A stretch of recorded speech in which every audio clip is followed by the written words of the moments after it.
All right. We are live. Welcome. I'm Claudia-Sam. I'm your soul connection coach. And this episode 117 is about how to be motivated when you don't have motivation. And that is actually a funny kind of question, right? Because it's like, how do we have the thing that we don't have? We want more of the thing we don't have. So we'll explore that together. And we're five beautiful souls here in the Zoom room, as this is a live free training that you get to join. Hi, Paula just joined as well. I'm glad to see you here. So we are, if ever you're wanting to join us in some of these free trainings, you get to, because the Be Happy Now show crew invites you to have these conversations. And what we're doing is we're half doing the live of the episode where we get to have the conversation of how to be motivated, have more time or money without the motivation, the time or money.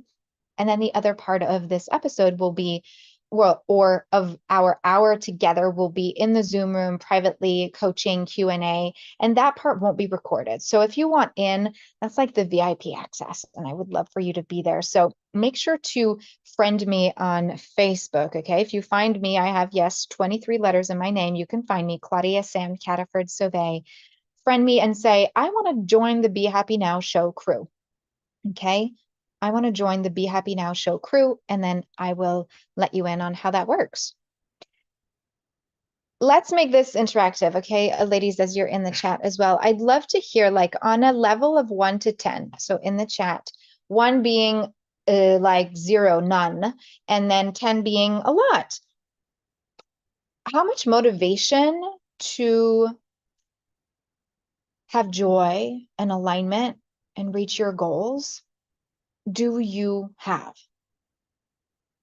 How much motivation to reach your goals, to be joyful, to live the life that you're here for? 1 to 10.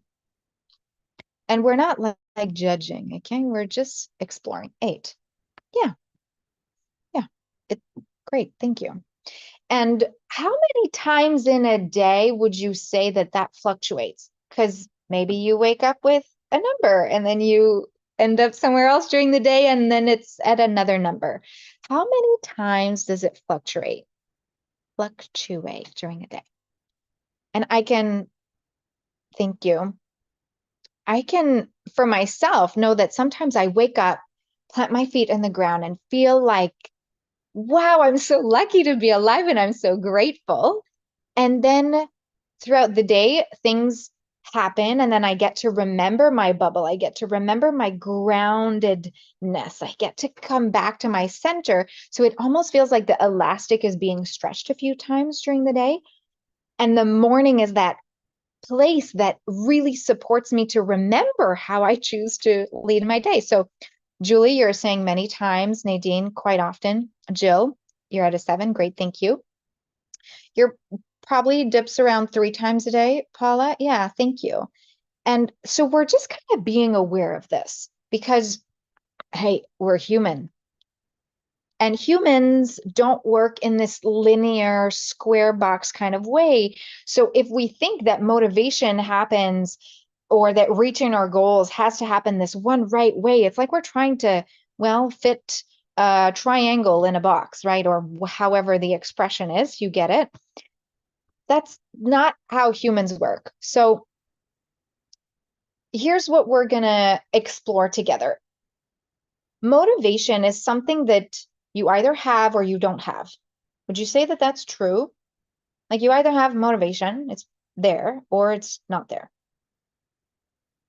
When you don't have it, then you may not be after what you really want. And let me explain what I mean.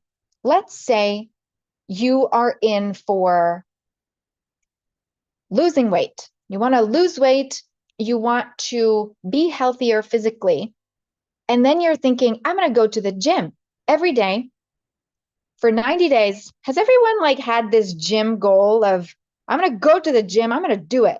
I don't like the machines. I don't really like the gym, but I'm going to do it. I've had that. Yep, Nadine, thank you. And so why do you think that doesn't work?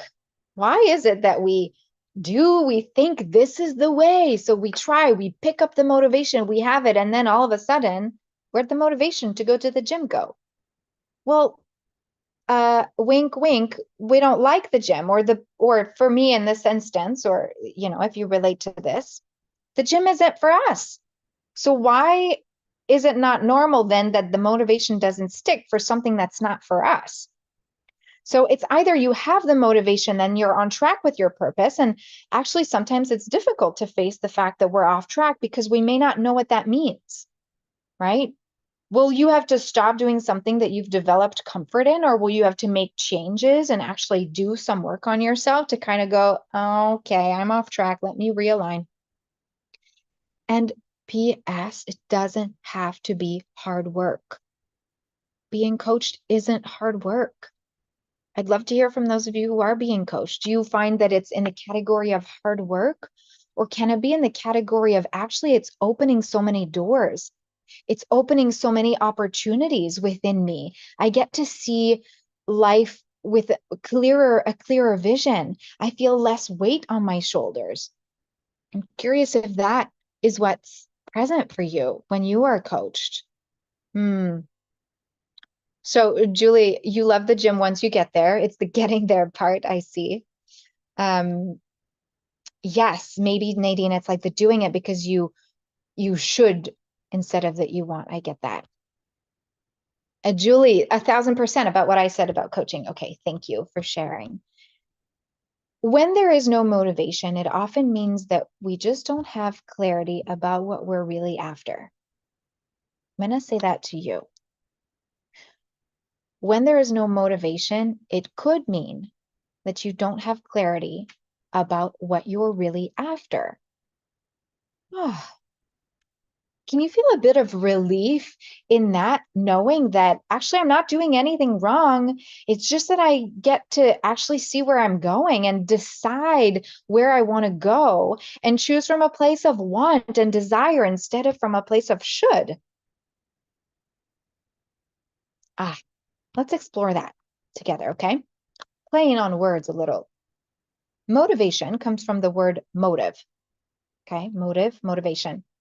I personally see this as a conviction. Like, to take it a step further, it's purpose. Motive, conviction, purpose. When there's no purpose or positive ripple effects that you see yourself contributing to, like that bigger picture, the bigger impact that you're here for, like the changing the world type of scale, well, maybe it feels like there's a missing piece or like you're out of alignment, because if you're here, it's because you know that you're here for a bigger reason.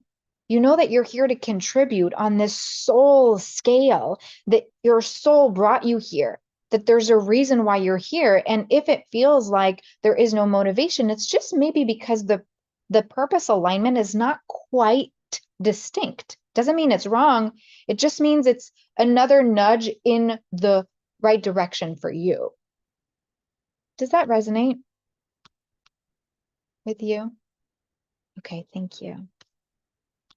Yeah. Coaching helps you to get back on track, right? And keep choosing this track. And thanks, Paula, for saying that being coached or counseled has you feeling like a light feeling. It brings a light feeling. It's true. It does that for me too. I get coached too. I love being coached. It stretches me in these beautiful ways, and it holds me accountable to my soul purpose and my soul mission. And it's just one of the beautiful gifts of life that I think is like this muscle that I keep flexing. If I wanted to go to the gym and flex my actual bicep, I get to do that to work on my body. And coaching for me helps to flex my soul connection muscle. It helps me to flex my mental muscle of choosing what's helpful for me and what's working instead of having the default to what's not working, for example. Yeah. Now, the next step to recognizing all of this is that we get to acknowledge the big F word. Do you know what I mean? The fear, the fear of change, the fear of expansion, the fear of losing people, the fear of not doing it right, the fear of not having enough, the fear of not being comfortable, the fear of the unknown.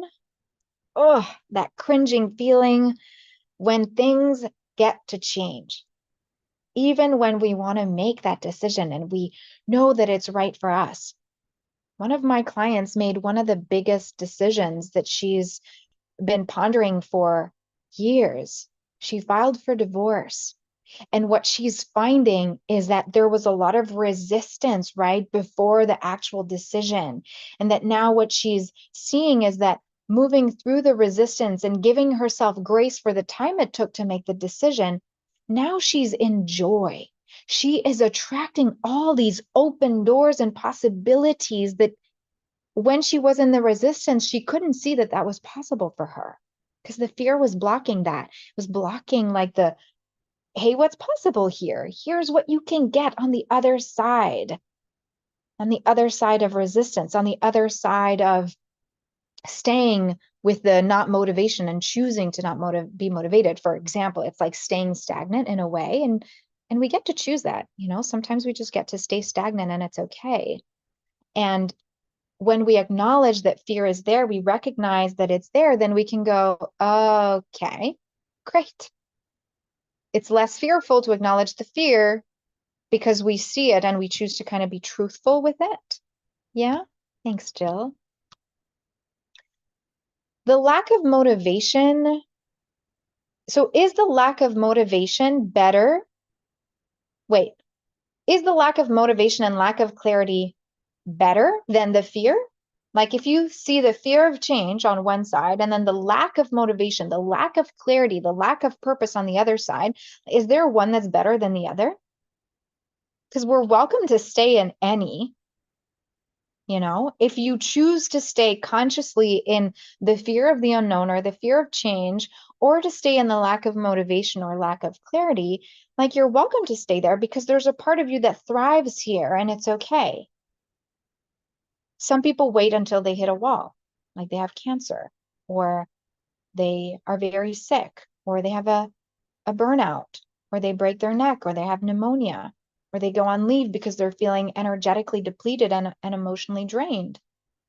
And that's also okay because sometimes we need these human nudges to change, to move through the fears. And I think that that is more scary, wouldn't you say? Like, I believe that waiting to hit the wall is scarier than actually taking a few breaths and being in the present moment.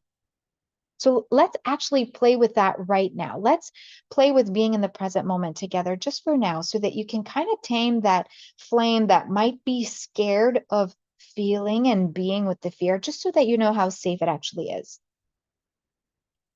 Wherever you're at, if you're driving, don't close your eyes. And if you can close your eyes, please do. Tune into your heartbeat. Relax your arms. Make space at the forehead. Let your eyes relax into their orbit. Relax your jaw. Relax the tongue at the base of the mouth. Let's take 3 conscious breaths together. You can even feel your feet in the ground to really earth yourself. Exhale everything. Deep breath in through the nose. Feel the oxygen move into your body, making space in that brain of yours. And exhale to gently relax. 2 more times, breathing in through the nose, inflating the belly and the chest. And exhale to relax.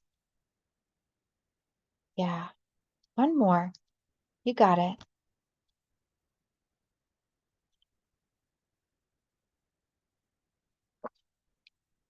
Yeah. Thank you. Just pause here and feel the spaciousness. Feel yourself in this present moment now, now, now. Very gently open the eyes. And notice how now that you get to see with a little bit more clarity, a little bit more pausing energy, what if you look around? What do you see when you look around? Is it softer? Is it more compassionate, more self-loving? Take any notes that you want here. Nadine, you're saying that it can be scary to know change is coming, and yet it almost has that light feeling when we face the fear.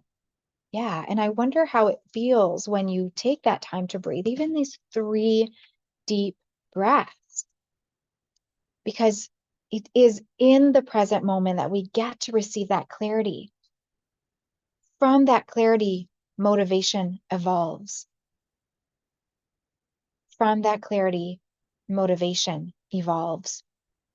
No pausing, no tuning in, no clarity, no motivation, no mojo. Sort of the same when it comes to time and money. Yeah, because so when was the last time you actually paused? Not scrolled or not read a book or cooked or did the laundry consciously, paused. I mean, you just did this now. Like maybe the last time was when you and I were on a coaching call together, and that's okay too. Makes you feel very grateful for the here and now. Yeah. Feel so much more relaxed. Thanks, Danielle.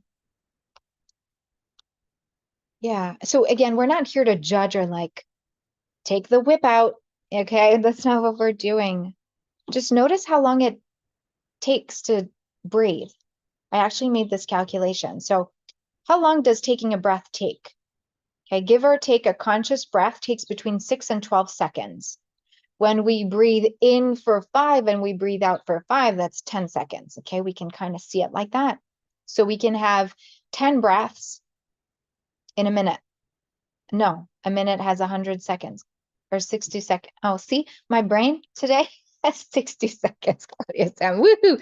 Okay, the calculations were done using a calculator. So how many seconds are there in a day? There's 86,400 seconds. 86,400 seconds in a day. And one conscious breath takes 10 seconds. Is it true to say that then you don't have time to pause? Yes, I'm playing the devil's advocate here. Is it true to say there is no time for you? That there's not enough time to make a new decision, to breathe, to stop, to have some self-care? Because if you just practice right now, 3 breaths, 30 seconds of the 86,400 seconds in a day, it's all it took. It's all it took to feel more relaxed and more grateful for the here and now. Wow. I don't know about you, but my mind is blown just by this. Yeah. We're going to break the myth that pausing breaks the time bank, okay, and takes too much time. Maybe you write down in your notes, I'm busting the myth. It doesn't take more time to breathe consciously. Or maybe you write, I am worthy of 30 seconds of conscious breathing. I'm worthy of that. When we don't pause to breathe, we don't tune in to how we're really feeling. We don't allow the emotions. We don't feel good. We don't feel free. We feel stuck and we have tension. So all I'm inviting you to do is take these 3 breaths, these 30 seconds out of the 86,400 seconds that you have in a day. Because how will we live easily and feel gratitude from a place of like grip, of like there isn't enough? Because when there's no gratitude, we don't see the abundance that's around us. It makes it even harder to attract money. So this is kind of the same concept. When there is a motive, when we know exactly when we're in for, when we have clarity about what it is that we want, when we have clarity about how we want to feel throughout a day, when we have clarity about the abundance that is around us, when we can name, like right now, if you do the exercise and you look around you and you identify 3 things that there is abundance of around you. 3 things there is an abundance of, meaning that there's more than one. There's more than one flower in front of me. There's an abundance of flower, abundance of flowers. There's an abundance of walls. There's an abundance of air, of wind. Like, I don't know how we can really calculate the wind in quantity, but there's a lot of wind. So there's an abundance of wind. I see an abundance of leaves on trees. There's also an abundance of beats in my heart. There's an abundance of breath, of oxygen. So when we can have clarity about what's here, what's present, the motive that you have, the purpose that's here for right now, not like the big life purpose. It doesn't have to be about that right now. It can be about today's purpose, the thoughts purpose, the actions purpose, the abundance, what the motive of all the abundance that is around you. And then realizing how time is just what you make of it.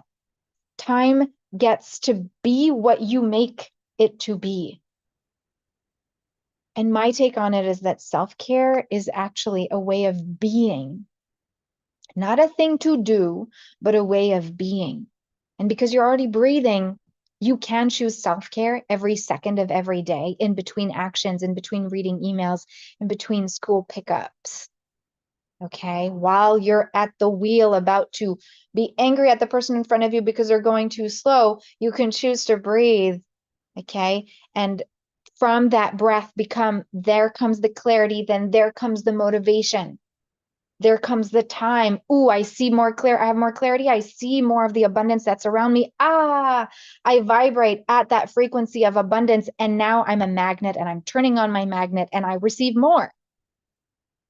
Because we are all energy. So we get to start to vibrate at the level of frequency of which it is that we want. And lack is right down there with fear versus up there with joy. Now, if you're wondering what I'm talking about, it comes from Dr. David Hawkins' Power versus Force, and he studied the energy frequency of emotions. And so I talk about this in the Soul Connector Circle and in the Tune In program. We have these conversations because it's about flexing that soul connection muscle, engaging your way of being so that you can consistently choose the frequency at which you get to vibrate. Okay, you can get off of this worryful wheel, and it begins by seeing your worthiness to be happy. So let me ask you this before we move on to our second portion of our coaching training today. Do you believe that you are worthy of being motivated? Do you believe that you're worthy of living with motivation? Do you believe that you are worthy of having clarity about what you want and where you're going? Do you believe that you are worthy of being supported to stay on track? Do you believe that you are worthy of reaching your goals, of tapping into the abundance that you are? Because P.S., you are abundance. It's who you are. So there is no other way than attracting that. That's just the truth. There's an abundance of time as well. So do you hold yourself worthy enough of seeing things differently so that you can actually have more, be more, tapped into more, tuned into more?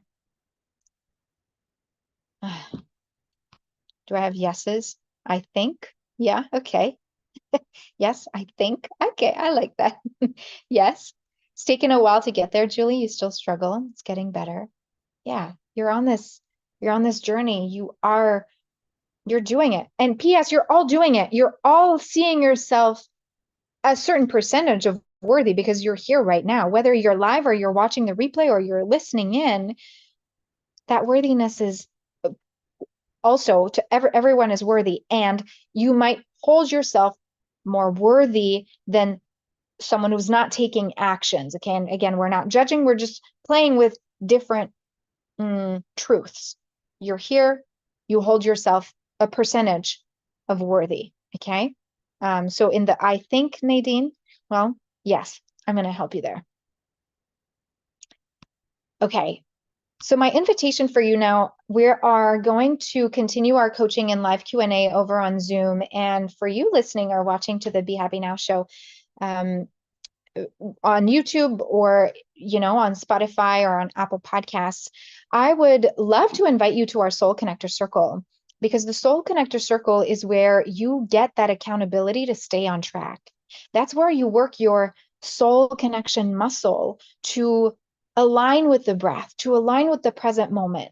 In moments when it feels like, oh yeah, I've checked out, those 3 times a day that I'm checking out because I forget that I can have clarity, I forget my worth, then the Soul Connector Circle is a place where you get to remember that. And by flexing our soul connection muscle, well, we get to be more our own inner guide. And we get to be more of that joy and that lightness and that abundance. And we receive more motivation because we keep tapping into it regularly. Okay, so go to soulconnectorcircle.com. There's a promo going on right now where I'm actually gifting you 90 minutes of coaching with me. So soulconnectorcircle.com and receive that gift and be in to the Soul Connector Circle for 3 months. You will see some success stories of some of the soul connectors, the souls who are in there and who thrive to receive these daily pocket coaching messages, and tuning in consistently. Okay. Thanks for being here. Let's stop for the Be Happy Now show portion for now, and I will see you soon. Okay.